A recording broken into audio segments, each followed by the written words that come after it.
الفاظ کی طاقت۔ ایک دفعہ کا ذکر ہے کہ مینڈکوں کا ایک گروہ کہیں جا رہا تھا۔ ان میں سے 2 مینڈک ایک گڑھے میں گر گئے۔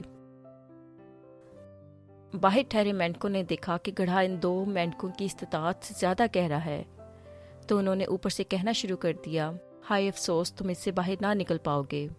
کوششیں کر کے ہلکان مت ہونا، ہار مان لو اور یہیں اپنی موت کا انتظار کرو۔ ان 2 مینڈکوں نے اپنے ساتھیوں کو اگنور کیا اور اچھلنے لگے کہ کسی طرح سے اس گڑھے میں سے باہر نکل سکیں، اور باہر کھڑا مینڈکوں کا گروہ اپنے دوستوں کی ہمت بندھانے کی بجائے ان کو ایسے ہی ڈسکریج کرتا رہا کہ ان کا حوصلہ پست ہو جائے۔ ایک مینڈک کا یہ سب کچھ سن کر دل ہی ڈوب گیا۔ اس نے ٹوٹے دل کے ساتھ چند کوششیں تو کیں، مگر اس جان لیوا صدمے کا اثر برداشت نہ کر پایا اور واقعی مر گیا۔ دوسرے کی کوششوں میں شدت تھی اور وہ جگہ بدل بدل کر جمپ لگاتے ہوئے باہر نکلنے کی کوشش کر رہا تھا۔ اوپر والے مینڈک پورے زور و شور سے سیٹیاں بجا کر آوازیں کستے ہوئے اسے منع کرنے میں لگے ہوئے تھے کہ مت ہلکان ہو، موت تیرا مقدر بن چکی ہے۔ لیکن مینڈک نے اور زیادہ شدت سے اپنی کوششیں جاری رکھیں اور واقعی میں باہر نکلنے میں کامیاب ہو گیا۔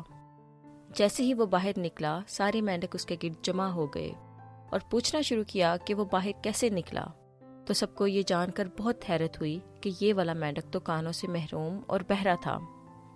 مینڈک سارا وقت یہی سمجھ کر باہر نکلنے کے لیے اپنا سارا زور لگاتا رہا کہ باہر کھڑے ہوئے سارے مینڈک اس کے خیرخواہ اور دوست ہیں، جو اس کی ہمت بندھوا رہے ہیں اور جوش دلا رہے ہیں، جبکہ حقیقت یہ تھی کہ وہ سارے اس کی ہمت توڑنے اور باہر نکلنے کے عزم کو ختم کرنے میں لگے ہوئے تھے۔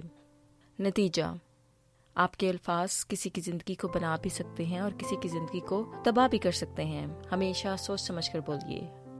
آپ کے الفاظ زندگی اور موت کا فرق ڈال سکتے ہیں۔ ہمیشہ اپنے لفظوں کو سوچ سمجھ کر بولیے۔ آپ کے الفاظ کسی کو تباہ کر سکتے ہیں یا کسی کو بنا سکتے ہیں۔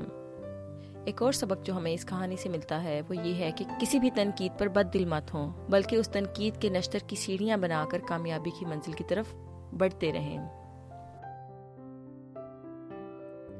The end. Thank you for watching. Please like, share and subscribe to my channel, The Olive Tree. Bye bye.